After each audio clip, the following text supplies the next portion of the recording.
Welcome to the Pathway today as we continue in Matthew chapter 24 as Jesus is talking about his return and what we think of as the end times. Now, if you watched the message already, if you've been paying attention the last few weeks, you realize, man, prophecy can be tough.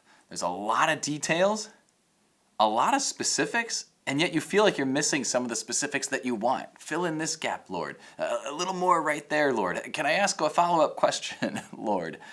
So remember, as Chad showed us in the message from Daniel himself, who received some of this prophecy in the Old Testament, it is very normal to look at things that God is saying about the future, to be able to get a pretty clear picture, and yet to feel like I'm having a hard time wrapping my head around it.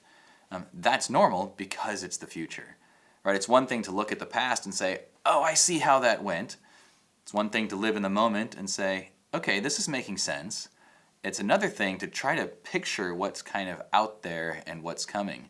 In fact, we've talked a couple times in this series about how Old Testament believers in God, as they looked forward to Messiah, didn't have all the pieces exactly right. Like they had the pieces right, but maybe not the timing always, or exactly what it would look like. And so we understand how Daniel could feel that way. We understand that we have more revelation than they did. And so we're kind of trying to do the same thing, to put those pieces together. And a lot of it comes down to a question of timeline, right? When are these things going to happen?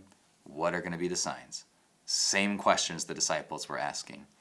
So as we're going through this, it might help a little bit to get this clarity. Part of what we're asking is, when we think of Jesus coming back, are we talking about one event, where he comes back, and whoever's still alive, he takes them with him, and then he judges the wicked, and he sets up his kingdom, and we go on to eternity? Or is he talking about two events? So then we start looking for clues in Scripture. Is this actually one event, where it all happens at the same time, or two, where he comes for the believers, what we think of and call the rapture, and then a second part where he comes in judgment, all the tribulations that happen, and then he sets up his kingdom? That is the view that we take at Horizon, that we're looking for clues of in Matthew chapter 24. That as we read this chapter, we say, well, if that has to fit like this, and if that has to go like that, then it actually sounds like he's talking about kind of two parts of this second coming. So sometimes you'll hear people describe it as Jesus coming for his church, and then later coming back with his church. The reason for that is because it tells us very clearly that no one knows the day or the hour. And that's going to be a couple weeks from now in our passage. Well, hold on a minute, because we just looked at all this stuff today where Daniel says it's going to be time, and half a times, 1260, 1290, 1335. Then wouldn't we be able to count and know exactly when it's happening? And yet Jesus says no one knows the day or the hour. So our best understanding is that when he talks about the rapture coming for believers, no one knows the day or the hour. That's going to flash like lightning. After that, when all of the great tribulation starts, the abomination of desolation, all of those signs and those days, well, then it becomes highly predictable until his second coming, when he brings judgment and sets up his kingdom. So that honestly helps us make a lot of sense out of what's a very confusing passage, because sometimes he says, count the days, you'll know when it's coming. And then sometimes he says no one knows the day or the hour. So when you realize that he's answering these questions in reverse order, you realize first he's telling them how to highly predict when the Son will come, but before that will be when he comes for his church. And no one knows that day or hour. So hopefully that's beginning to sort of coalesce as we go through these passages, because as you work through the pathway this week, it's going to challenge us to think through some of that timeline. What do we find encouraging? What do we find maybe distressing?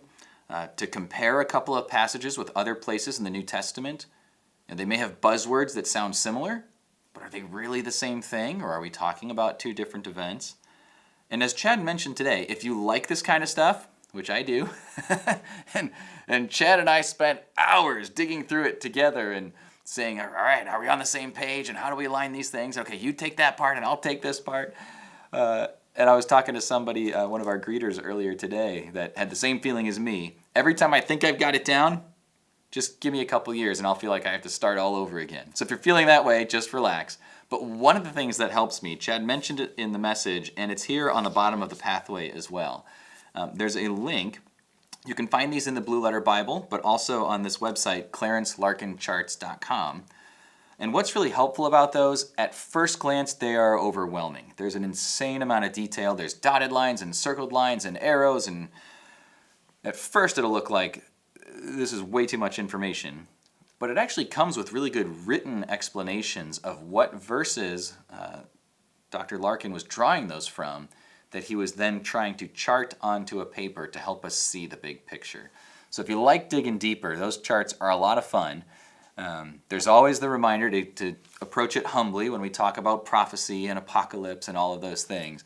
But it can be very helpful to see, oh, that's what verse that comes from, as opposed to just a random chart filling in the gaps. It's like, okay, if you interpret it that way, I could see that would fit here. And okay, if you interpret that way, I could see that could fit here.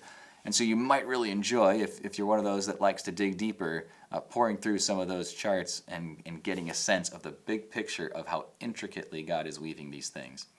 Knowing that someday, when it happens, we'll definitely know what he meant by every piece. You and me and Daniel and Peter, James, and John, and we'll be celebrating in heaven with him. So keep that encouragement as you go through this. The God who had a plan in the past and has proved it still has a plan for you today. Thanks for watching.